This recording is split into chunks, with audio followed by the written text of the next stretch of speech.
This is episode number 15. Welcome to the Heads Up Poker Podcast. This is Steve Barton, and I'm here with Mike Snyderman. How you doing, Mike? Is this really number 15? This is number 15, if you can believe it or not. Wow. Okay. I had no idea.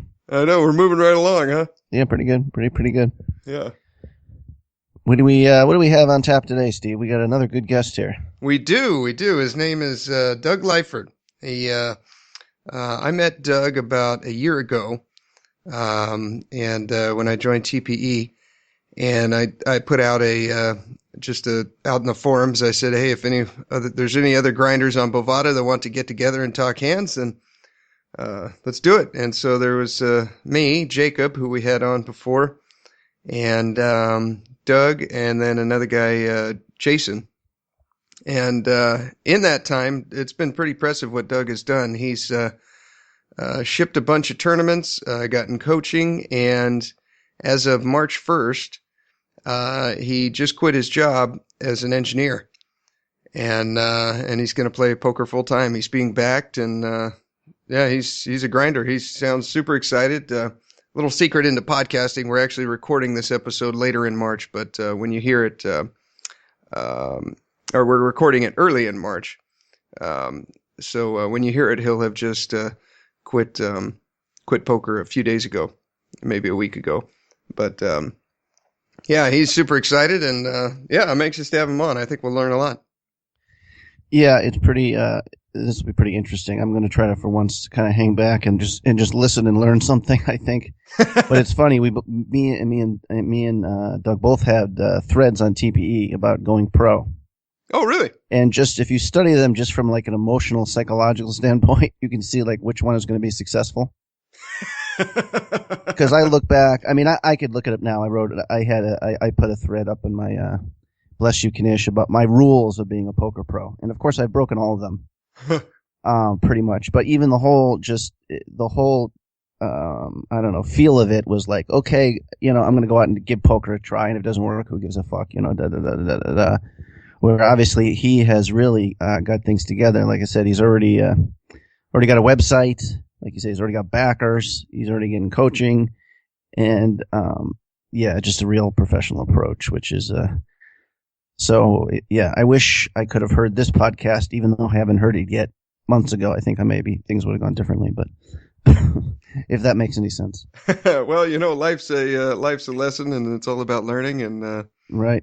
That's what we're doing. You played a lot of poker recently, or? No, I've been. What have we been doing? My wife's starting up a business on Amazon. I don't remember if I talked about that yet or not. But she's basically going out to like Walmart and Target and Ross and Marshalls and all these places where you can get discount goods. And she's got this little program on her phone where you can scan a barcode on an item, and it will tell you whether or not you can make a profit on it on Amazon or not. So you scan it, and then it does all the calculations for you. It subtracts sales tax and what Amazon is going to charge to have you use their service. And then it'll tell you, no, if you buy this, you're going to lose $9, or if you buy this, you're going to make 11. And so probably 9 or 10, maybe 9 out of every 10 items that you scan, you're not going to make a profit on them. But those 1 out of 10 that you do, you basically buy everything that's off the shelf. And so far she's doing pretty good with it. I'm very proud of her. In a month, she's made almost $700. So she's taking advantage of stupid people. Who are buying things that they don't know what the real value is. Pretty much, yeah. It basically boils down to convenience. This was a sweet, nice Costa Rican girl, and look, you've turned her into a shark, Steve. Colombian girl. Oh my goodness! You should be ashamed of yourself. It all comes down to convenience. People would rather, if they can go online and click enter or buy, and the thing will show up at their door 2 days later. They would rather do that than a lot of people that buy on Amazon. They live, way out in the boonies, and they would have to drive half an hour to a Walmart, buy it, and then drive half an hour back. And it's so much easier just to click submit, and then it shows up at your door 2 days later. And that's how everything gets done on Amazon. I had no idea where this stuff came from until she started doing this. But it's just people like her go out to stores and they scan a bunch of stuff. And that's where it comes from. And it's really made me more aware of Amazon. I never realized how much stuff I buy on there until looking over my credit card statements. I'm like, oh my God, I bought 5 things on Amazon this month and I don't even know what the heck they were. But Yeah. that's where they came from. People just found a good deal on it and they're able to make a profit and they throw it up on there. Yeah, that's interesting. Yeah, I mean, I heard eBay's even like worse or better depending on your perspective for like people just not knowing the value of things. So I had one buddy for a while who would buy books, used books, and whatever he was to pay for them at a bookshop, he would just double the price for eBay.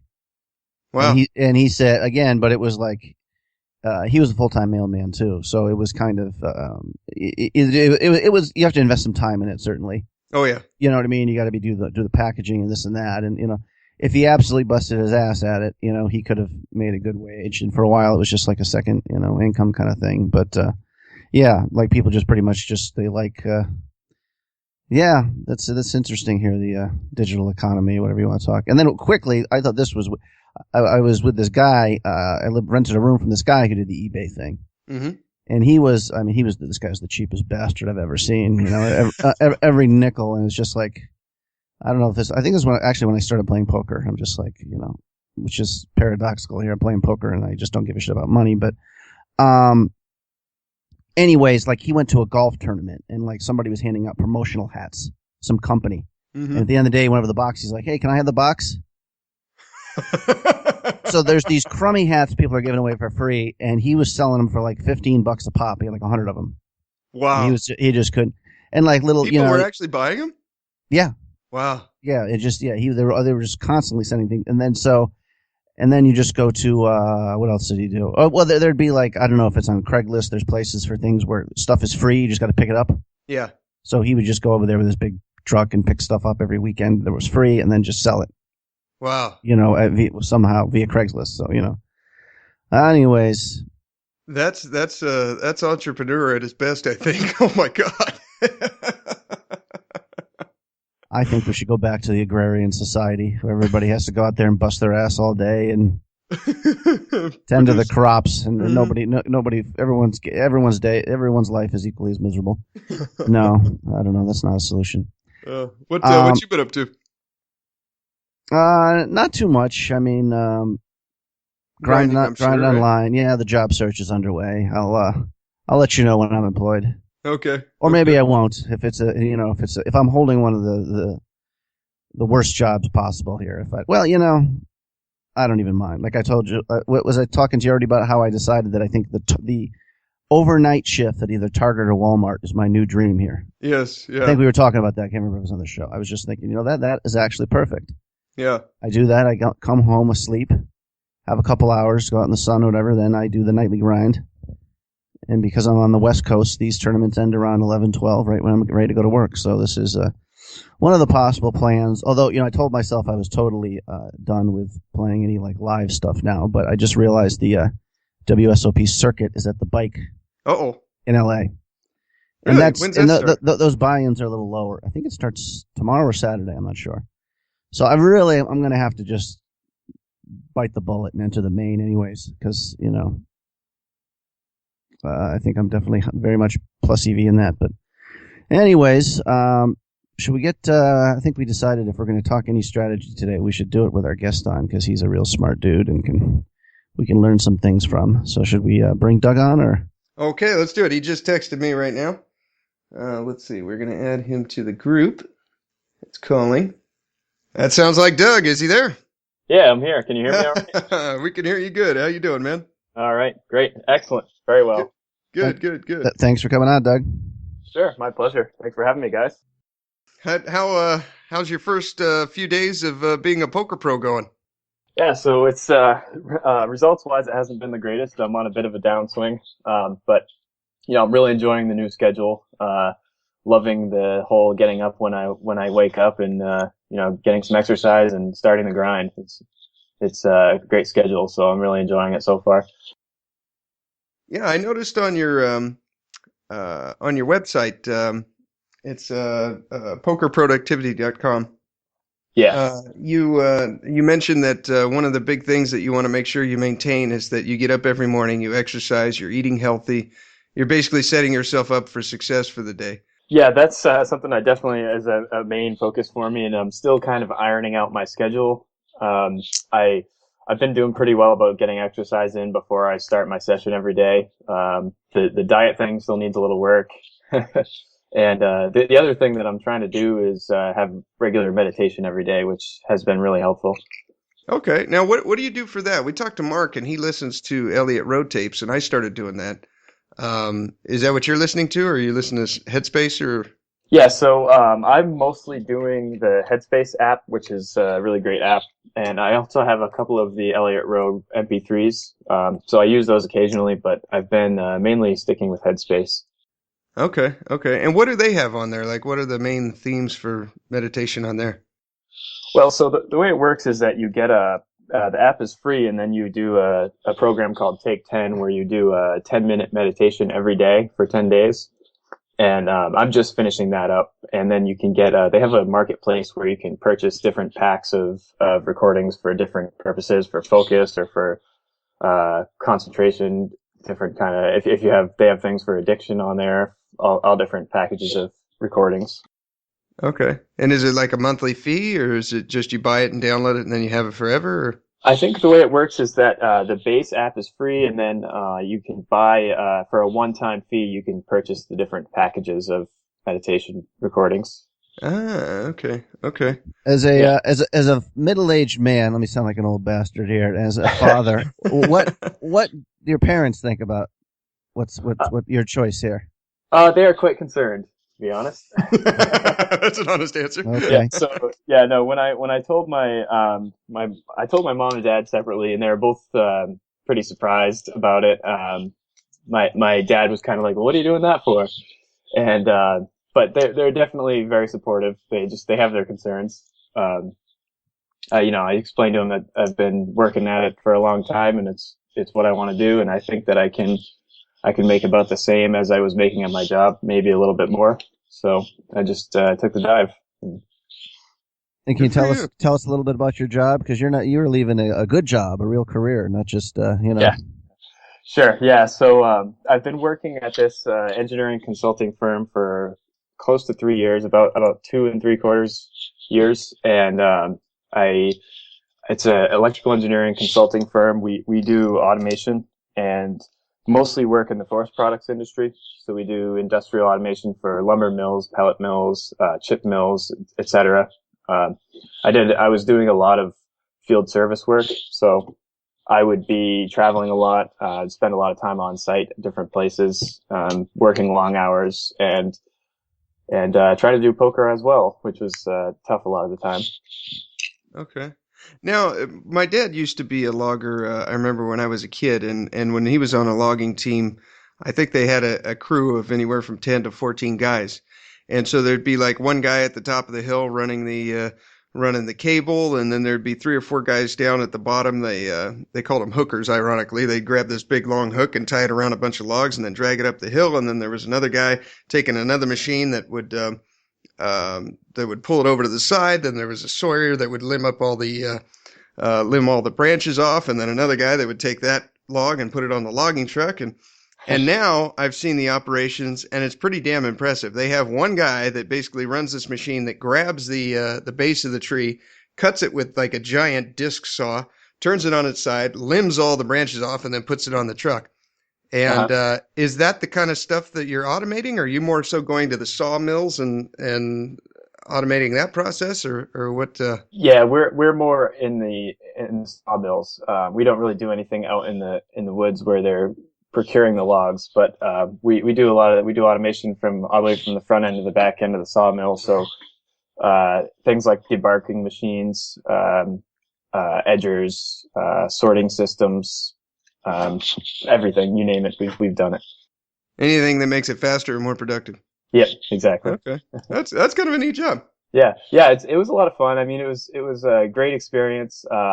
I got it was a consulting job, and went into it right out of school, so it was a lot of responsibility, which was good. I learned a ton. I worked with good people. I definitely have no regrets about taking the job and spending a few years there. It was really good. Okay, okay, cool, Yeah, cool. yeah. That's what were you making there, if you don't mind me asking? When I left, I was making around 70,000 was my salary. Okay. Okay. Yeah. Right on. That's you're taking the jump, taking the leap of faith. I love it. That's good. Well, you Yeah. could.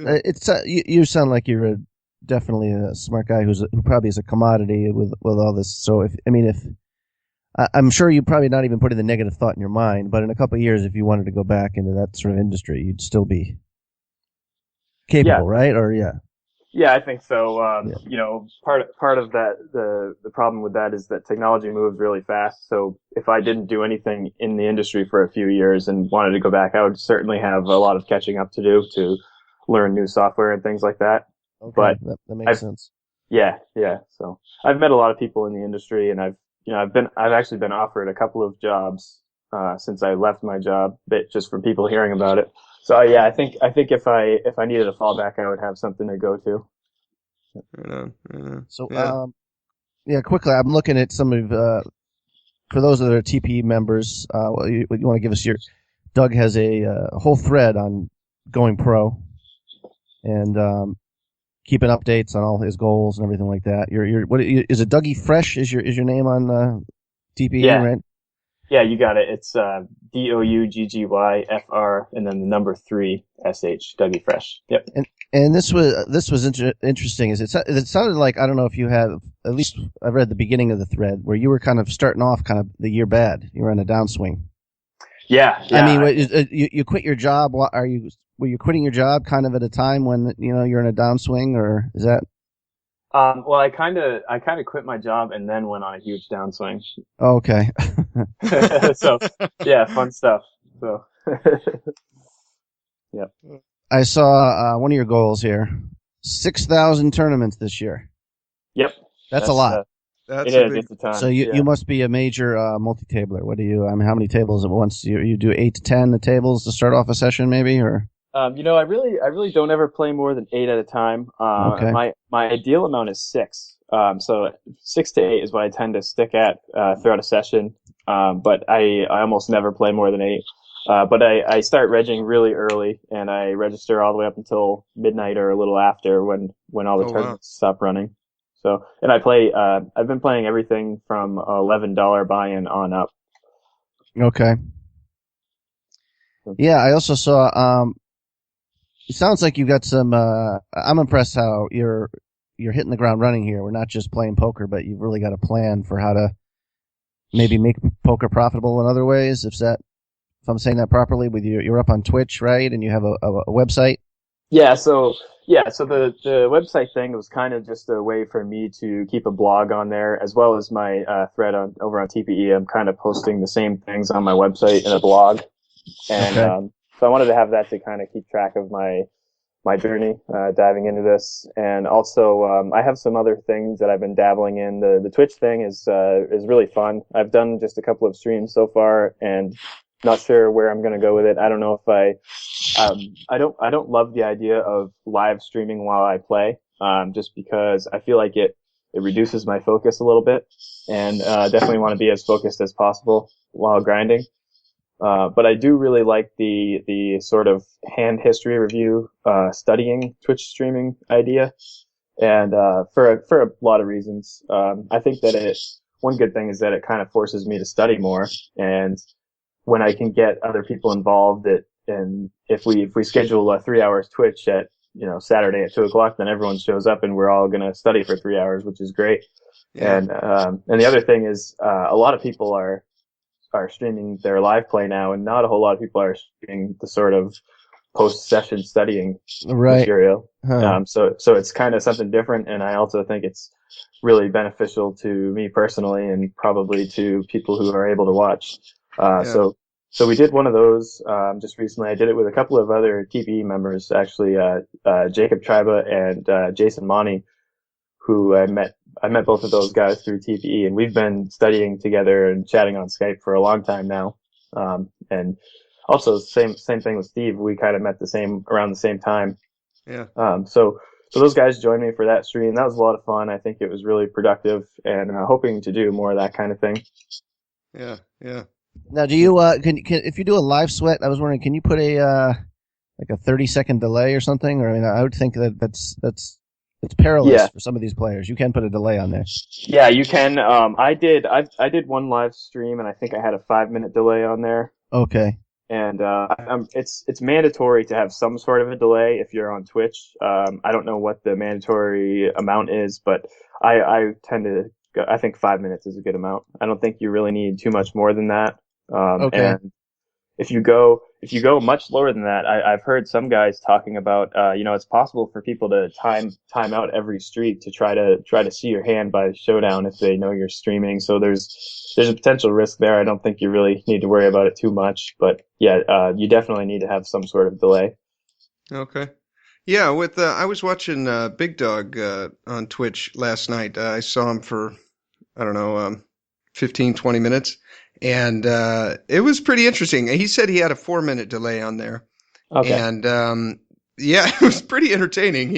I'll put a link to it in the show notes. But yeah, he's basically chugging beers, playing a tournament. It was just answering people's questions as they come in. It was Awesome. Yeah, well, you can potentially make money from setting an account there. I don't know if this maybe that's how Big Dog plays poker, anyways. But I think there's definitely some showmanship there. Because he wants people to pay the $4.99 to be able to see him all the time, rather than. And he's talking. Yeah, I was watching him the other night. He's talking about how he's going to be banging his wife all week and and just belching. And I mean, I don't know. That's hilarious. But yeah, that's interesting. Yeah. And you kind of have. I don't know if it's poker is almost. I didn't even realize this until kind of started doing this podcast and talking to people. Poker is almost like a team sport. Yeah, I mean, in a certain way, you got people in your corner, even if it's not financially, it's with talking hands and that kind of stuff. And you're really hitting the ground here with some top guys behind you who are helping you out, right? Yeah, I would say that having a bunch of different guys that you can talk hands with and go over some things with is really going to be good for anybody trying to make it in poker, or even just if you're a recreational player trying to improve a little bit. Yeah, so, near the end of last year, or probably mid last year, I started to really study more and review hands with guys on Skype, and also starting to get some coaching from some TPE pros. And that made all the difference in the world for me. For the several years before that I was playing poker, I would kind of passively watch training videos and maybe post some hands here and there in the forums or look at a few hands, but I didn't ever really have a group of guys that I was studying with. And that makes all the difference, because just different people are going to have different strengths in their game that you can learn from and benefit from. So I am currently playing backed, and I'm getting some coaching from a couple of pros over on TPE. I've been working with Marc Alioto for a long time, since I guess semi late last year, and then a little bit more recently Ben Reason, who are both killers, and I'm learning a ton from them. They're great players. They're really good at coaching, and so I think that there's almost no chance of me failing with the support I've got behind me. So I'm really excited for this. Now, are these the guys that are backing you? Yeah. Can I ask? I don't know if you want to. Yeah. So is that? Do you get like sort of, I guess, free coaching, or I mean, they obviously want to see you improve at the game. So is that? Yeah, they've got an investment in your success. Yeah. So yeah, coaching is part of the whole thing. Yep. Now I would think, especially, I don't know if you're going to, your percentage of live or online. It sounds like you're going to be mostly an online grinder. I mean, just looking at you said you had like a ROI of 50% on Bovada last year, which is, I mean, I consider anything like, 40% or higher, you're like really, really, really, top of the food chain there. So why do you need the financial backing? Is that a lot just to get the coaching too, or decrease variance? Well, both of those are both factors. Decreasing variance is always good, but the coaching thing is really huge, because the value of that is easily. I guess I don't want to put a dollar value on it, but it's a huge value to get that for free every week from both of those guys. And also, I'm playing a lot more volume now that I'm full time. I'm playing the other sites. I'm playing on Winning also, and might be adding Merge at some point. Okay. So I'm playing more volume, every buy-in there is, for the most part. So just to help with the swings, and also with, I guess the biggest thing about it is the coaching, I would say. Just having the vested interest in my success and having the weekly sessions is huge. Guys who have been winning for many years. Can I ask about your bankroll specifically? I don't know if like how much money did you save from work? I mean, did you save all your poker profits from last year pretty much and just live off your income? Yeah, for the most part. I spent some of my poker profits I spent on like a live trip to Atlantic City. Okay. I spent money on coaching and on subscriptions to training sites and things like that, but not a whole lot. I kept about probably 70% of it or so, maybe 80%. So pretty good chunk in the savings account. Definitely enough to, if things go south, to sustain me for a while. Okay, great. You said you fire up around like noon or 1 o'clock? I've been starting at about 2. Okay. And I think that's probably what I'll stick with going forward. That's kind of when there's some good value tournaments that start on Bovada around 2, and there's a few things on winning also, but yeah, much earlier than 2, I don't think there's too much worth playing on the U.S. sites. And what do you do about the? I still have a little bit on Bovada, but I recently switched to the winning just because. Well, for one, I can get data on guys that through the heads up. The HUD works. Yeah, the HUD works on there, and after you play for a while, you got hundreds of hands on some of the key players, and the synchronized breaks was the one that really got me because a whole day grinding on Bovada is night and day compared to a whole day grinding on winning.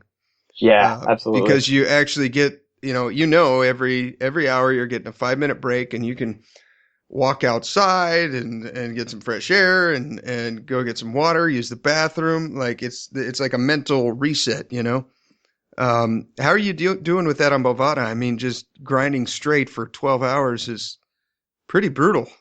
Yeah, I feel like I kind of have like a love-hate relationship with Bovada. The games are so soft, but those exactly. synchronized breaks just kill them. They don't have them. Yeah, so they've got really soft games. However, the structures are generally not very good compared to like winning. Yeah. They're really short stack structures. You start with less chips, and also the levels are faster, and they skip some levels that winning has that Bovada doesn't have. So I think just based on the structure, with a better structure, a better player should theoretically have a greater ROI just based on the structure being better. But the games are really soft on Bovada, so that kind of makes me want to stay on there. But the thing you said about the sync breaks, now that I'm playing all day, it's become a lot bigger of a problem not having those synchronized breaks all day. Yeah. You get up and run to the bathroom to pee, and then you run back just to see that you just folded aces on the button. Yeah. That kind of thing can be really frustrating. But it's just the kind of things that us U.S. players have to deal with at this point. You kind of just have to make a decision as to what's going to give you the greatest value. And I think right now, continuing to play Bovada is going to be the best option. If there were 3 other sites to add that had sync breaks, then maybe I would throw Bovada away and stick to those. But for now, it's one of the best sites, and cash outs come quickly. They've got the big series this month on Bovada, the Black Diamond Poker Open, I think it's called. Yeah. So looking ahead at that, there's some really good games going on with that. So certainly going to stick with Bovada at least through that, and probably stick with it going forward just because of the games are so good. Yeah. You often hear about the poker pros talking about trying to lead a balanced life, and especially you're going to be grinding such a high volume and getting coaching and everything else. Are you worried about that kind of falling off the cliff a little bit, where your whole life is just doing equity calculations, or do you already have? Is that part of your professional? I see you want to exercise. Yeah. At least a couple activities outside the house each day, Sure. Yeah. To be honest, that was one of my big concerns coming into playing full time is balance, because that's something I, quite frankly, I suck at. Especially you're all in or nothing, huh? Right. Yeah. Especially like when I was working full time, it was tough because I was grinding 20, 30 hours a week on top of working 50-hour weeks. So it was hard to. I'm really bad at taking nights off. So I'm trying to work on that, be more balanced. And one of the things that I think I'm going to do is probably just play 4 days a week. And the days that I play, I'm basically just going to wake up and start, I'll do some studying as soon as I wake up and then start grinding at around 2 and register until midnight, 1 a.m. And then just do it over again. So basically the days that I play will be all poker all day, but then I'll have 3 days off every week. I think that's a really good way to balance. But I'm going to have to see what that does to my volume and decide if I can afford to have 3 days off or if I need to play 5 days. One of the other things I do is when I wake up in the morning, I go for a nice long walk, 2 or 3 miles outside, just get some fresh air.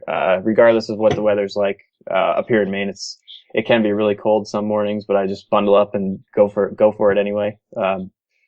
Just to get that exercise and fresh air. It makes me feel a lot better when I sit down at the computer for the 12-hour session. Yeah. Where in Maine do you live? I live in central Maine. I don't know if you're familiar with the names of cities or anything, but I live just outside of Augusta, which is the capital of Maine. Okay. My parents have a place summer place in Booth Bay Harbor. So, okay. So I'm up there quite a bit. Sorry, Steve, I cut you off. What was your? I don't remember what I was going to say. Well, since we have a true poker pro on here, Steve, should we maybe ask him some questions about some hands, get into strategy a little bit, and then we can always go back to asking him some personal questions here if we think of any. All right, let's see here. I'm pulling up. And Steve, you did mention to me on Skype the other day that I could bring a hand or two. Yeah, that'd be great. Why don't you start if you're ready? Yeah, that'd be great. Okay, sure. Yeah, I've got one hand that I marked this morning before we started. Like up in front here. Right on. All right, what you got, Doug? All right, so this is a hand I played a few nights ago. WPN. I am in the big blind. I have 23 big blinds, and this is a blind versus blind hand. So it folds to the small blind. Who is I'm not gonna give out screen names, but he's a good reg. Okay. I know that he's a really good player. I know he's been crushing winning lately. He's also plays a lot of live. And I've played with him actually a few hands live too, and I know that he's a pretty solid tournament player, very accomplished. So he's folds to this player in the small blind who opens for a min raise. We are at 250, 500. And I have about 11,500.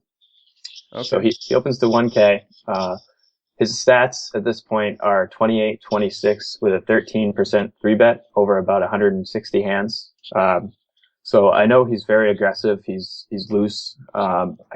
This blind versus blind, he's probably going to be opening really, really wide. So given that introduction, he opens his small blind. We're in the big blind with 8-9 offsuit. Okay. And decide to just defend his min versus min raise. So we call the extra 500. Okay, so the blinds are 25.50. Is there an ante? The blinds are No, 250. I'm sorry, 250, 500. Is there an ante? Yeah, sorry, yeah, the ante is 50, I believe. 50. Okay. Yeah. So defend there, pretty standard for me. I'm probably going to be defending much wider than 9-8 offsuit. Just because of the pot odds we're getting. Mm-hmm. And you got position and these aggressive reg. Yep, exactly. So, all right, so we defend. The flop is 9 Queen 6 Rainbow. Queen 6. Okay. How much is in the pot? And the pot we're at 2350. 2350. Okay. I have 10,500 left, and our villain has about double that. Okay.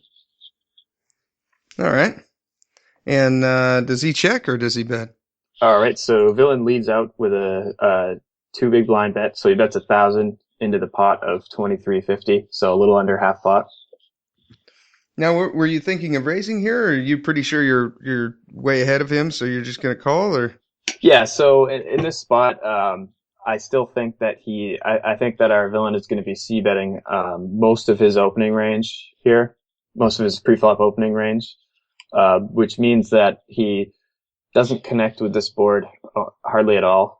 It's not a very wet board. It's queen high. Yeah, sure, he could have hit a queen with some of his range, but most of the time he's just going to have air with this c-bet. We could raise and just take the pot down right now a lot of the time, but I really don't see any reason for doing that. With our second pair, we have 8-9 on 9-queen-6, so I think that we're going to be good most of the time. I decide to just call, and I think that I'm happy with that decision. I really don't see any reason, like I said, for raising for protection or anything like that. I think we can actually get some more value on later streets just by calling. He might double barrel with nothing, and we can just call down. Yeah. Yeah. I like that. I think I would have done the same thing. Okay, cool. Are you kind of committing to probably calling the turn when, regardless of the card? I guess that's not the right way to ask the question, but I mean, I know I've been in that situation a million times with like second pair where I'm like, well, I probably should just raise and end it, but I know he'll keep barreling, but it's going to get uglier probably. You're probably going to at least one more over on the next two cards is, at least a 50% chance of that happening. Yeah. I think versus this particular player, I'm probably going to be continuing. I'm probably going to be calling a double barrel regardless of what the card is. Like a king or an ace is it might look like kind of a scary card, but it's also, because this guy's so wide, I still don't think it hits him all that often, and it's also a really good card for him to barrel because it looks scary to us and because he can rep it. So I think that it's also going to be dependent on somewhat on bet sizing too on the turn. But I think most of the time, I'm probably going to be happy with calling a second barrel on just about any turn. Right. Yeah. Could get dicey on the river, of course, as we know, with this stack depth and everything. But yeah, so absolutely. What was the turn card? Okay, so I call the flop. The turn comes out an ace of hearts, which, as we discussed, is one of those overs. Yeah. Our villain leads out again for 2,000 into 43.50. So he's kind of keeping the same sort of bet sizing relative to the pot. He went a little under half on both streets. So I decided to just flat. Like I said, even though the ace comes out, it's a good card for him to barrel on, and although he can have some ace X, it's not like it's a massive chunk of his range. I think he's very wide here, and could just be barreling air, and he could also be barreling something like I think he could even barrel like a 6 or 5s or 7s or 9x, which a lot of 9x is better than what we have, but I still think we have to call 2K, and the pot after we call is going to be 83.50. So we don't have to be right very often. We don't have to win all that often based on the odds we're getting. We have to have like a little bit less than 25%, so 1 in 4 times. What if this guy had bet 3,500 on the turn? Would that have? I guess it's still a call, maybe, but I don't know. But then, it certainly looks like he's setting it up for the old pot-sized river shove there. Well, I mean, I guess he still can do that, but yeah. If he bets 35, that's interesting. I would almost be tempted to just still continue, because 35 almost seems like it's a little bit more bluff heavy. Yeah. Like if he has the ace, why would he want to blow me off the hand when the ace comes out on the turn? Right. And if he has a queen, it doesn't I don't really think it makes sense to do with a queen either. He probably would want to he'd probably be more inclined to pot control a little bit with a queen, I would think. Yeah, no, I agree. I was just so pulling a Daryl Jace here. We could stand at this exact same moment and discuss it for 17 straight hours if we wanted to. But instead, let's hear what the river was. Okay, so that's 2K. I call. River comes out a brick. It's a 3 of spades, so pretty meaningless. Villain checks. And at this point, the pot is 83.50. We have 75 in our stack. If we thought that villain had a marginal hand that might be better than us, it maybe could be a good spot to try to jam as a bluff on certain rivers. But this spot, I don't think there's any reason to do anything but just check behind with our showdown value. I don't think so. I think he's only going to call you with better. Exactly. Yeah, I agree. Yeah. Yeah, it's hard to. Although, no, I'm trying to think. What's the final board? Ace, Queen, 9. I'm sorry, Okay, so the flop was 9 Queen 6, and 9, then Queen, 6, then Ace, 3. Okay. yep, yep. Yeah, no, I don't think so. I think if you shove here, you're basically going a little under pot. He's probably going to snap you off with a queen or an ace. He's going to snap you off with tens, jacks. Yeah, He he's probably folding a six. Yeah, I don't He's think. Yeah, folding sevens or eights, and he's calling you with a better nine. Yeah, I'd just check behind. this one's pretty yeah, straightforward. Yeah, this is a check every time. I think. yeah, Yeah. absolutely. Yep, I agree. So we do check, and our villain had 6 deuce suited. Okay. So he double barreled the six, the flopped 6, and then just checked behind on the river. Yeah. Okay. Okay. Huh. So Wow. He raised with six deuce there, huh? yeah, so we like I said early in the hand, he's going to be opening really wide here, and I think 6 deuce is maybe a little too ambitious. Yeah. But yeah, so he's very aggressive. He's going to be opening extremely wide in that spot. Yeah, I'd say six deuce is a little wide. I would have folded that personally, but Yeah, to each yeah, his own. Unless I saw a guy had stats of like 24, yeah, then I have yeah, to say personally, I've been folding the small blind more frequently, but defending my big blind more frequently as the last few months. I don't know if you get. I don't know if any of your coaching sessions you get specifically talk about big blind defense and small blind and stuff. But I finally started against the good solid regs, just raising with the crap hands from the small blind just isn't profitable. yeah. So I've been that's something we've been working on a ton with my coaches and I. We've worked on big blind strategies a lot because it's kind of been a trend lately in tournaments that a lot of people have started to defend more correctly. And more correctly means defending any 2 pieces of cheese in a lot of spots. hmm So I've been defending my big blind much wider, not 3-betting it as much. And then when it comes to the small blind, I've been in a lot of spots. I've been trying to play a 3-better fold strategy if someone opens behind me. So I really don't ever like to flat out of the small blind versus an open. Folded 2 in the small blind. I've been trying to incorporate some limps in some spots, and being able to limp, knowing that I'm going to be limp re-raising or limp folding if I get raised in some spots, just against someone who you think is a recreational player who is just going to overfold their big blind. I think you can just go ahead and just open your small blind pretty liberally. But if you know someone in the big blind is a tough player, a good reg, there's a lot of good spots I think to mix in some limps, which is something I'm still working on. Right. Every time I'm in the big blind and the small blind limps, I'm probably re-raising 90 to 95% of the time. I mean, I'm only checking back the absolute worst of hands, Yeah, and I find that they fold almost always. Sometimes they call, but then when they do, I've got position. And yeah, that's kind of a default play. Maybe I'm doing that a little bit too much. Not well, if it's like not if it's working 95% of the time. yeah, It exactly. Yeah, I think I tend to do that a lot too, especially on Bovada. yeah, Someone limps my big blind on Bovada, I'm just raising without looking at my cards a lot of the time. yeah, me Uh, too. Yeah, but when someone I think there are effective ways to limp the small blind where it fits into your overall strategy. Where especially some people could exploit you by limping their small blind with really strong hands.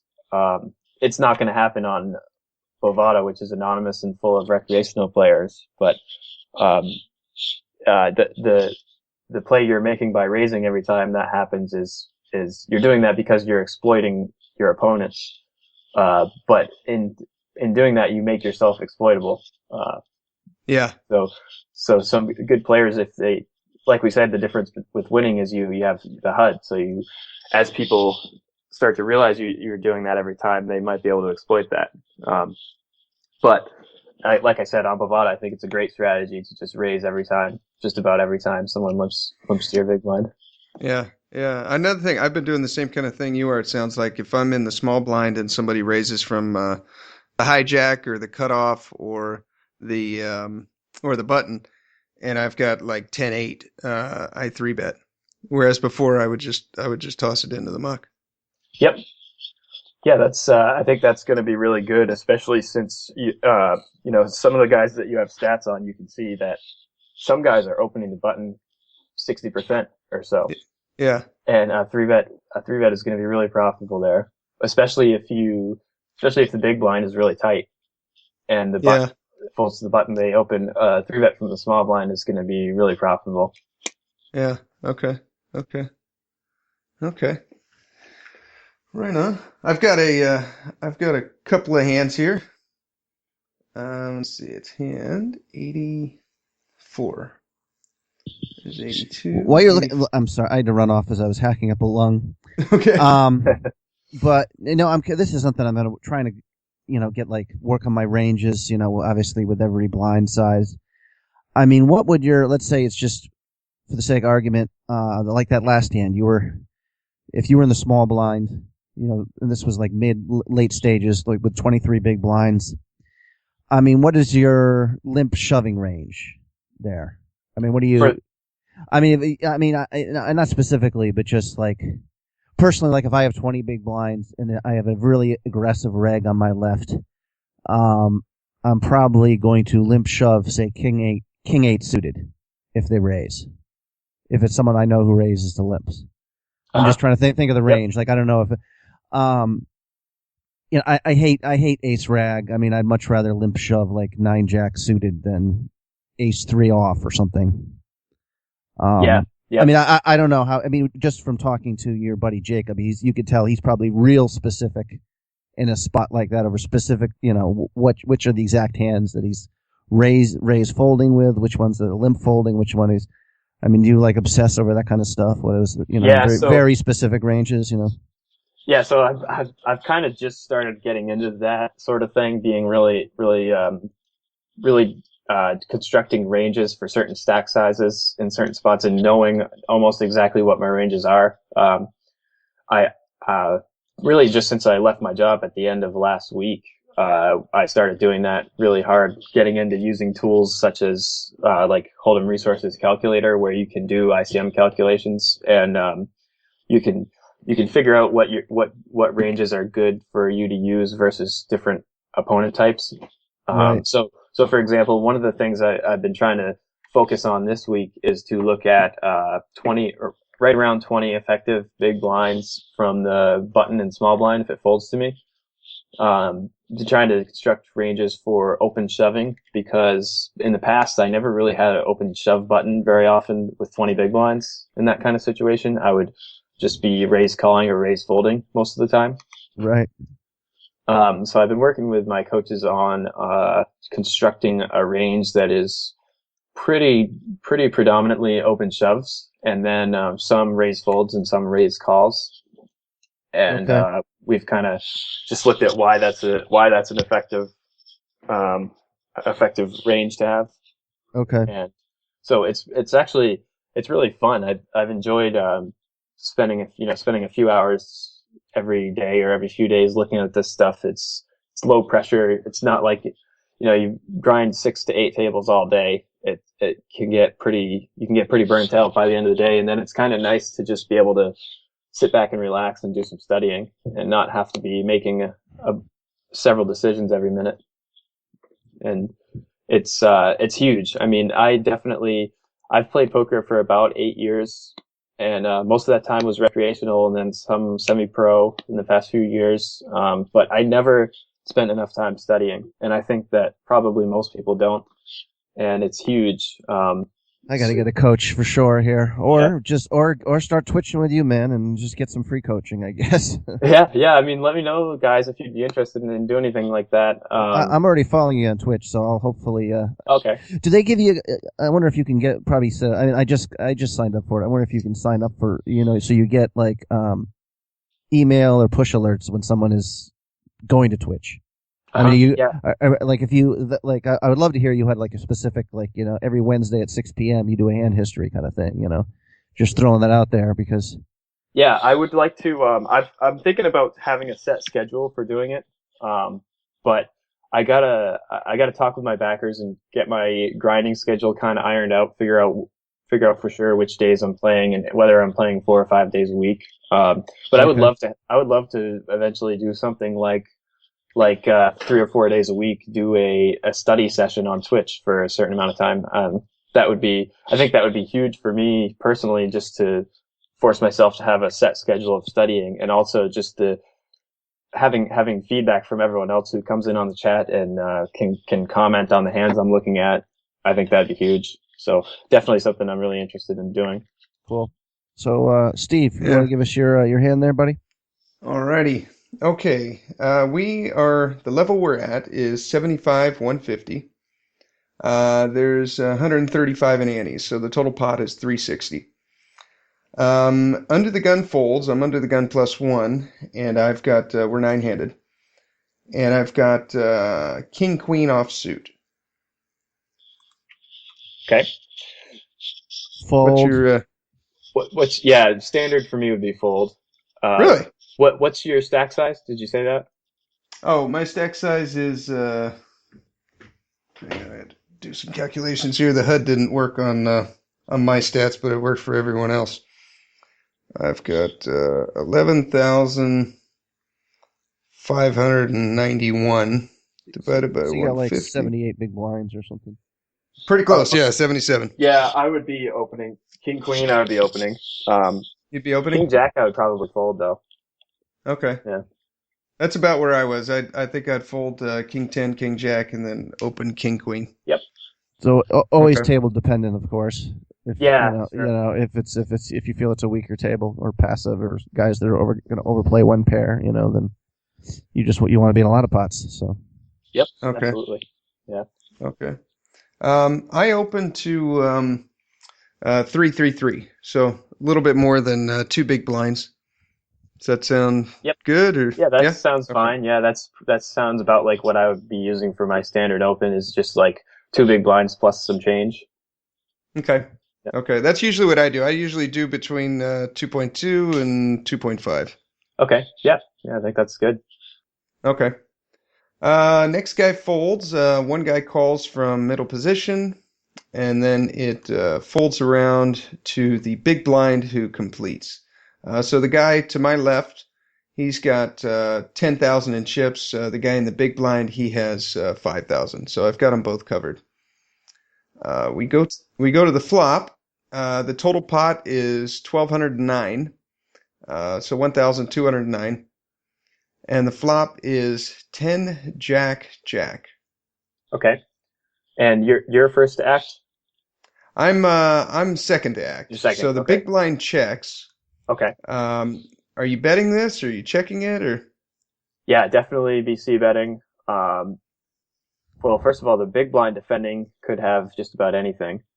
Yeah. And then so you really only you have one caller that has position on you and should have a somewhat strong range, especially relative to the big blind, who we shouldn't really be too concerned about. And it's 10 Jack Jack. You have an open-ended straight draw. You have 2 overs, and it's a board where they're not going to hit very often. Okay. So I would be C betting. Yeah. Okay. Into a 1,200 pot, what's your C bet size? I would probably make it something around like 550, a little under half. Ooh. Okay. Okay. I wouldn't hate to see you go a little bigger than that. But I guess we kind of just have to think about what we're trying to accomplish with a bet. And I think that what we're trying to do is we're pretty happy with just taking it down on this flop, right?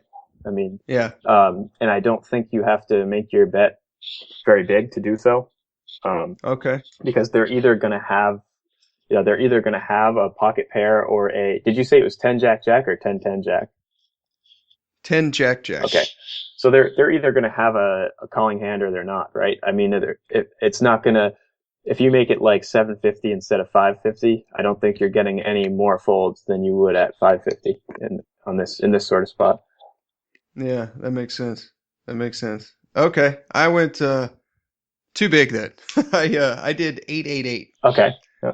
So I bet 888 into a 1200 pot. Now that I'm looking at it, that's 75% of pot right there. Okay. I did that, All right. and then I get one call from middle position, and the big blind folds. Okay. So we go to the turn, and there's 3,000 in the pot. It's 2985. Just The in turn. defense of your bet sizing, real quickly though, I don't know where I heard that. This is again one of those nuggets of information which you should. I might have been in a TPE podcast, but some pros saying they like to bet big on paired boards when they're c betting. Mm-hmm. Okay. Because like under pairs and people are much less likely to float or something, and if they want to bluff you, it's just much more expensive. Mm-hmm. If you bet 500, they can like even to 75 big blinds deep, it's real expensive now to if you bet 888 to if they've got to make it 2,200, they got to put 20% of their stack in to take it down. So come to think of it, that's something I used to do. I haven't done quite as much because you do feel like you're lighting money on fire if they got it, but I do think like pocket sevens are much more likely to fold to the 888, which is a good result. But anyways, I would have gone around 50%, but I have heard people say specifically on paired boards they like to see bet larger. Okay. That's interesting. Yeah, I mean, I don't hate your bet sizing at all. I think it's fine. I just think Better than checking, right? Yeah, definitely. As long as you bet, as long as you made some sort of a bet, I think you're on the right track. Okay. Okay. All right. Well, I get the guy that has position on me. He calls. So the board now is 10 Jack Jack, and the turn comes a 5. It completes the rainbow, so no flush draws out there. Okay. The pot is 3,000. I've got 10-7 behind, and he has 9-3 behind. Pot's 3,000. You have 10-7. Okay. Interesting spot. I think I might just be checking on this turn and check giving up if he bets. Okay. Okay. All right. Let's see what I do. I check. Okay, so far 3 stars for Steve. Villain bets. That must be half pot. Yeah, he bets 1493. So he bets half pot. The pot's now basically 4,500, and it's 1,500 for me to call. Okay. So pot's 45, it's 15 for you to call, and then can you tell me again if you do make this call, what the villain's going to have on river for a stack size?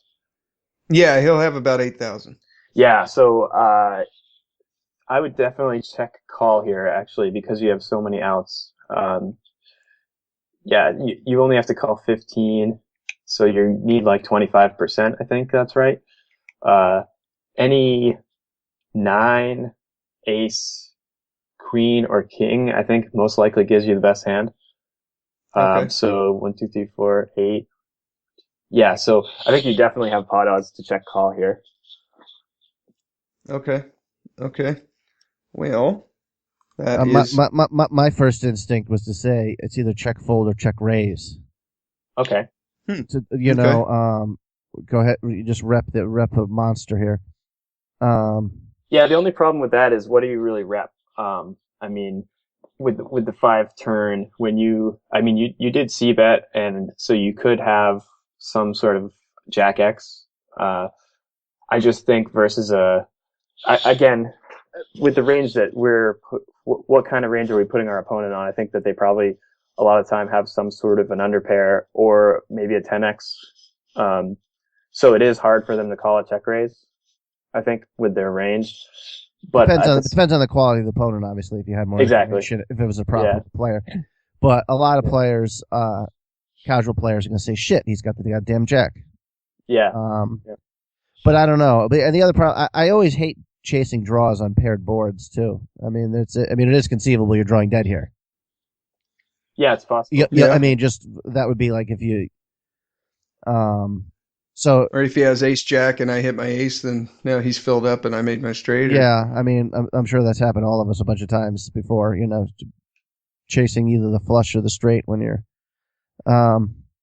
yeah, check call though. Like you probably still got a bunch of outs, like you said. You probably still have Like, the nine, the nine, the ace, the king, and the queen would give you 14 outs, right? So you still got a 30% chance of drawing out of them, and you're getting the right price for that. So yeah, a check call is not. I think it comes down to what type of opponent we're playing against. If it's sort of a recreational player, you have a read that they can't hand read very well, and they might be a little bit scared money. I don't know if that's the best term, but if you don't think they're going to be able to discern that you're not really repping much here, then I think check raising is good. Against a decent player, a reg, I would just check call and take our pot odds. But yeah, so I think versus someone who you don't think is very good and is going to be weak, I think check raising is going to be good. What would the after he makes his bet, what sort of a check raise sizing do you think we would want to go with if we were going to check raise? I mean, I think we could maybe just check shove. What does he have left again after he makes the turn bet? After he makes the turn bet, he's got basically 8,000. I've got 10,700. And he makes it. Okay. Yeah, he makes it 1,500. There's 4,500 in the pot, and he's got almost 8,000 behind. Okay, gotcha. I personally would make it. I don't know, 30. A lot of times this isn't like the way to go, but I'll just look at my stack size. Like where I'll be like, I can, like especially if I'm check raising rivers, I'm like, good, I can raise to this amount and still have 30 big blinds if it blows up on me. Mm-hmm. So I mean, my first instinct would be like, I don't know, 39.55 or something. Yeah, I like that. I think that I don't think that anyone's really going to be coming over the top of it without having like a Jack X or tens or fives or something really strong. Now, a lot of people saying if you're going to check raise there, you're committed to shoving on the river. But no, if I check raise and he calls, then I'm done with the hand personally. There, I don't, Yeah, unless you bink the river. Yeah, yeah, unless you hit the river. But if he calls, then I'm suspicious even that he's check calling the river if the ace comes, I guess, rather than, yeah, I think calling is fine though. Okay. I call, and now the pot is 6,000, and the river is another 5. So the final board is 10, Jack, 5, 5. Okay. Not the card we're hoping for. Yeah. I think I would probably just check fold. I don't think you really are going to be very successful in trying to take a stab at this pot. Especially that's a really bad river for us to do so. Yeah. Okay. Yeah, you should be beat here unless you said there's a rainbow flop, right? There's no missed flushes out there. No, all rainbow. Yeah, I mean, you're going to be kind of ticked with yourself if he pulls over pocket fours here. You know what I mean? Yeah. That you didn't just double barrel. That kind of thing. But he's got position on you, and it's sort of early stages, and you don't have that many of your chips in the pot, and you give up on it. If he takes it with ace high, even that'll also kind of tick you off. But yeah, it's just the way it is sometimes. Okay. All right. Well, with 6,000 in the pot, I check. Villain shoves 8,000, overbetting the pot, and I lay it down. Oh, you didn't make the king high hero call? I was getting all excited there. I thought you were going to call him and he was going to turn over queen 9. I thought we were going to see Steve the Wizard jump out of the phone booth there for a second. I figured with that bet he either had a jack or nothing. Yeah. And I didn't have any kind of read on him. I've got 25 hands on the guy. His VPIP is 24. Pre-flop raise is 8. I mean, but over 25 hands, that really doesn't tell you much, other than he likes to call and he doesn't raise much. Yeah, I think that your opponent's going to tend to have it there in that spot. I mean, if he did somehow turn his hand into a bluff and bluff us off it, whatever, nice answer. But I think that most of the time he's going to have it in that spot. Yeah. Right. And even pocket sevens in that spot's a bluff, and I can't even beat that. Yeah. Okay. So I have a hand here to discuss as well. I don't know if Doug saw this. I posted this one on TPE the other night. And Okay. this was in the weekend super high roller on Merge, the 530 buy-in, $530 buy-in with I think 50K or 60K. And we're getting late. There's 11 players left. And my table has only 5 players, the other has 6, so we're on the final table bubble here. And I'm on the button. And this is, by the way, these are like the all-stars from the site. The two villains here, P. Kaiser is he's got like, I don't know, a gazillion, he's got like millions in online earnings. And the other also on the table is the two highest ranking players from the previous year. I don't know how much that plays into this, but oh, lovely. The great table yeah, draw. great Huh? table. Yeah, well, I think I play a lot better sometimes when the table's like this here. You know, you got to think constantly be thinking, but I know it can be tough. So the blinds are 2,500 and 5,000, and it is a 500 ante. And I am on the button with pocket fours with 117,000 in chips, 23 big blinds. Oh yeah, I read this hand last night. I actually Oh, you responded did? to Okay, it. I didn't even notice. Yeah. Okay. This is a good one. This is a good one.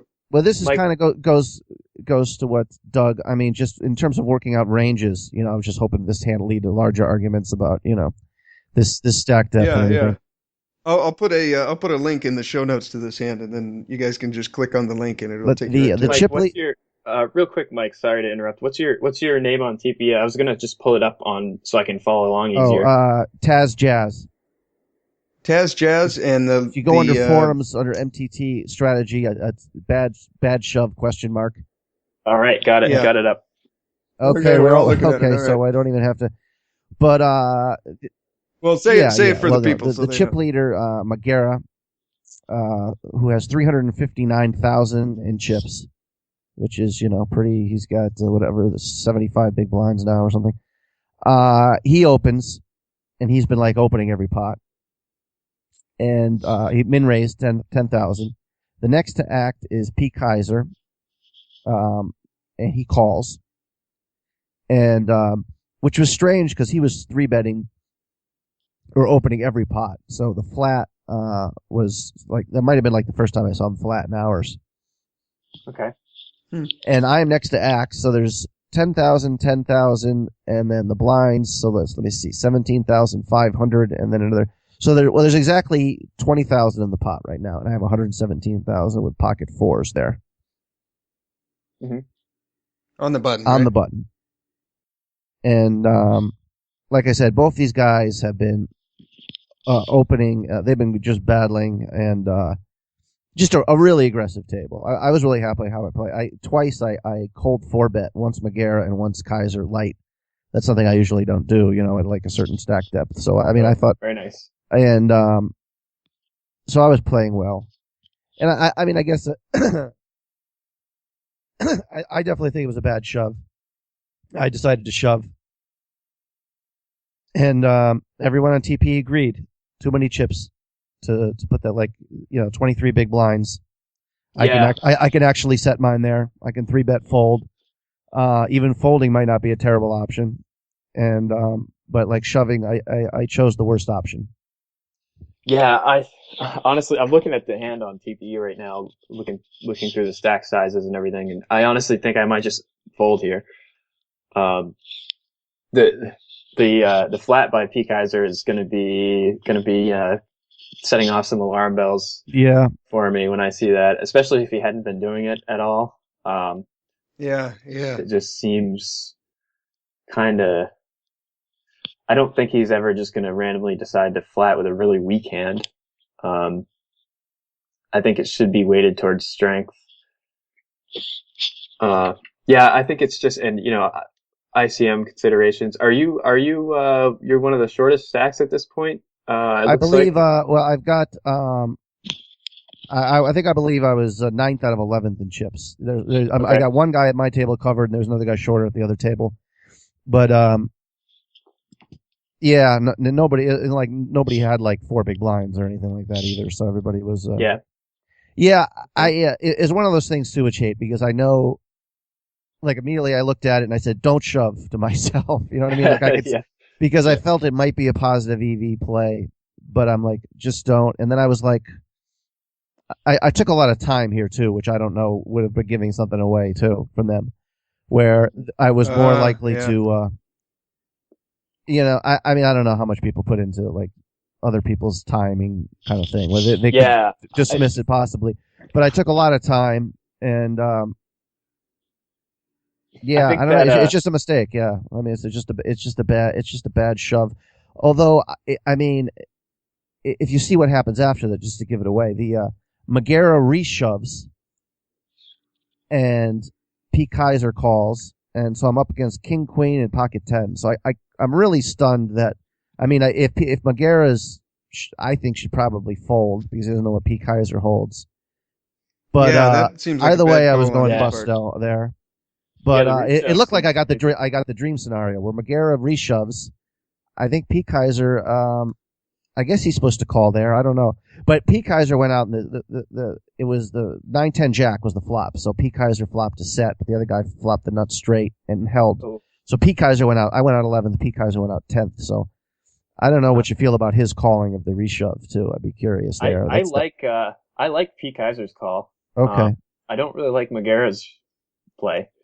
I think that seems kind of bad. I definitely don't think he's going to be doing that well against he shouldn't be doing very well against your range with King Queen, and also he's got P. Kaiser next to him who flatted, which should be like, oh shit, what does he have?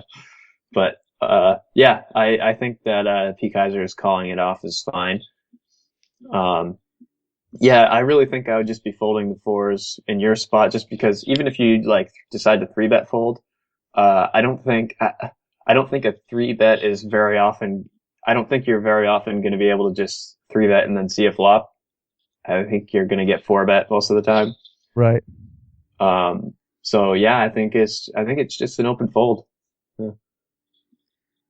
Yeah. See, I was thinking folding fours on the button is a little bit too nitty for 5-handed, especially when there's 2 aggressive players. Yeah. But since you mentioned that, he flatted and you hadn't seen him do that to me, I think I'm leaning towards a fold now. If anything, maybe folding is the best and then set mining is the second best. But 3-betting, I don't know about that. I like the fold. But okay. If P. Kaiser didn't flat, if Magera just opened, did you say was he under the gun opening? Yeah. Yeah. If Magera just opened, you had what, 23 bigs. 23? Yeah, if Magera just opened, I kind of like, and it just folded to you, I kind of like a shove. Right. Yeah. Yeah, and he probably would have got a fold out of him. But, yeah, I had a couple spots in this tournament. We don't have to go in depth, but like these, 9 out of 10 times, these late tourneys, and we've done such high volume, it's like, we're almost like a bot, I'm sure. That's how I feel. I know exactly what I'm doing with this hand and that hand. But I had a couple of close ones in this one. I had another one where I think we were 2-table. There was more like 7-handed. And I had a very similar, I think I had like 24 big blinds. And I opened the button with King Queen off. Mm-hmm. And the small blind, who just barely had me covered, shoved. Yep. And this is a guy who's very shove happy, super aggressive. Mm-hmm. And I folded there. I think that's the proper fold, but that would be probably the best hand I'm going to fold, I think. So you said you had 24 big blinds effective?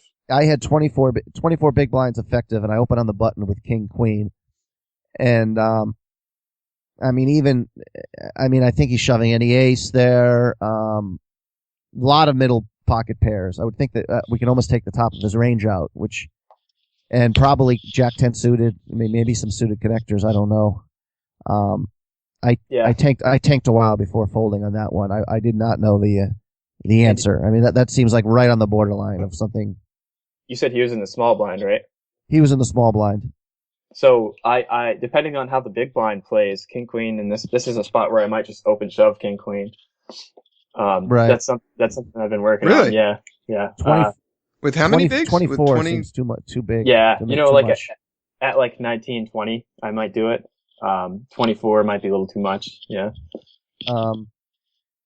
Yeah, so I mean, this is like you said, you got to like break down specific range. And then another one I had, which again I think it might have been six-handed, down to 12 players left.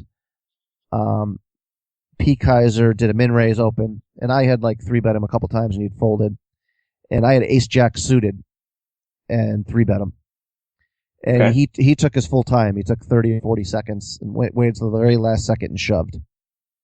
Okay. And I don't know. I thought that was more likely he was at the top of his range. The fact that he took so much time, like he was brooding over a. And again, it was like if I had 16, 17 big blinds, I shove, or I raise call. But like again, it was just a little too much to me to get it all in there with ace jack. Mm-hmm. Yeah, I think that sounds fine to me. Yeah. So maybe specifically the hand we already talked about. I mean, what is there? I mean, what is your shoving range there with the pocket? I mean, are you shoving pocket? Do you feel comfortable with pocket sevens, or is even in the ace? Yeah, the pocket four hand that I had. Oh, the pocket fours. I mean, fours. is P. Kaiser's flat? Should that set the alarm bells going? Where like even like pocket eights and nines, I'm just set mining. I mean, I almost feel like I kind of want to lean towards that, but I almost feel like I'm almost like being results oriented because I know now that. Well, we know tens. what he has. Yeah. Yeah. Like I think pocket nines you shove, and if you run into it, you run into it, right? I mean. Yeah, I'd probably shove eights too. I was thinking sevens plus, maybe ace queen plus. Yeah. Or maybe I'm being results oriented. I don't know. That sounds pretty good. Yeah, I mean, I definitely don't want to be. I don't really like shoving ace jack, so I think ace queen plus is good, and then maybe like sevens or eights plus. Yeah. It's just really it's kind of a crappy spot to be in when given the action. It's really like you don't see. It's not a spot you see very often, and it's a sicko in front of you flatting, so it's a really tough spot to be in for sure. Yeah. But this is like I said, this is something now I need to my study. Like I said, I feel very comfortable 20 big blinds or below. Yeah. For sometimes it's pretty arbitrary. I'll just look on the HUD. It'll tell me you have 21 big blinds, and I'll be like, God damn it! I wish I had 19. I could shove here. I don't know why that's such a magical number in our heads, or maybe it is for not for some people, but. Well, because 20 big blinds you can play with, 19 you can't. Right, yeah, and it's just, yeah, so it is kind of funny. Real quick, going back to the ranges here for the fours hand, I think I would kind of like seeing a three bet call off the top of your range, and then like three bet fold some weak ace X with ace blocker type stuff. Right. And then just open jam the rest of it, like we talked about, the sevens plus and the ace queen plus, but then like aces and kings raise, three bet call, and then also like three bet fold some ace X trash, maybe some other hands in there. Yeah. Okay. I mean, those are the ones that, stay with you for a while. Like I said, I think 11th place was $1,700 and first place was $15,000. Yeah, those ones sting. So yeah, I've had a couple of those recently, but well, nice run though. That's a tough tournament. Yeah. Well, thank you. Yeah. Steve, either you guys got another hand to discuss, or? Yeah, I got one. It's from the same tournament, the $44 buy-in on winning. Let's see, where are we here? We are now at the level 150-300.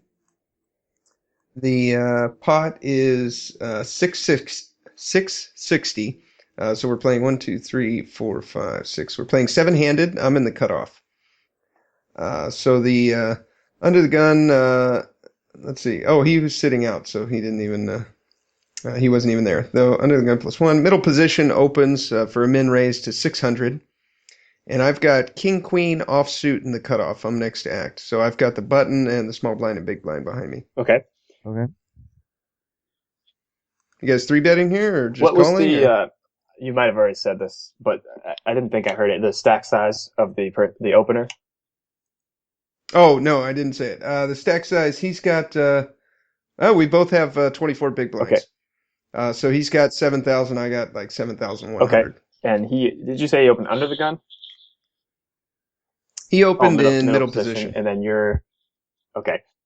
Cut off. I'm in the Okay. cutoff. Um, yeah, I'm kind of torn in this spot.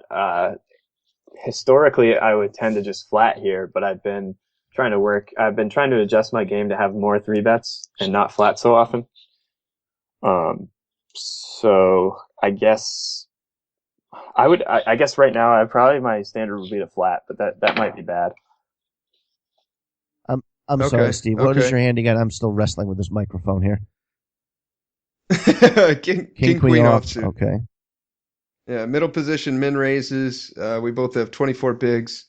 And I got king queen offsuit in the cutoff. Is this this is Bovada? No, this is winning. What's his PFR? Oh, okay. I got 87 hands on him. Oh, so this might actually be useful. VPIP is 22. Pre-flop raise is 20. 3-bet is 13.3. Fold to a 3-bet is 40%. But over 87 hands, I don't know how accurate those 3-bet stats are, but That sounds like pro numbers. Like the guy's probably good. Yeah, sounds like it. yeah. Yeah. I'm sorry. Are you on the button? You're on the cutoff. I'm in the cutoff. Yeah, I think you can. I think you can just flat there. I don't know. I mean, like like I said, my 3-bets. I've been trying to actually take doing the opposite of Doug. Maybe is taking my 3-bet percentage down because there's so many times where I'm getting blown off pretty good hands I don't get to see a flop with.